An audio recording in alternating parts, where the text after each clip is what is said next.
everyone, how are you doing? This is MD Tech here with another quick tutorial. In today's tutorial, I'm going to show you guys how to enable the night light mode on your Windows 11 computer. So if you want to diminish the blue light on your computer, so depending on the time of day or night, and you want to make it a little bit softer on the eyes, in today's tutorial, I'm going to show you guys how to make that adjustment, and we're going to go ahead and jump right into it. So all you have to do is right click on the start button and select settings. Alternatively, you can also search for nightlight in the magnifier icon as well, and just search for nightlight. That's one way of how to do it. Otherwise, like I said, we can open up settings like I'm showing right here and select display on the right side underneath system. So go ahead and select display, and then underneath brightness and color, nightlight, display warmer colors. Go ahead and toggle that to the on position.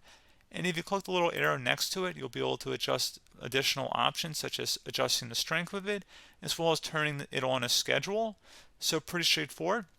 And you can also turn it off now by selecting the turn off now button. And like I said, pretty straightforward process, guys. Do hope I was able to help you out, and I do look forward to catching you all in the next tutorial. Goodbye.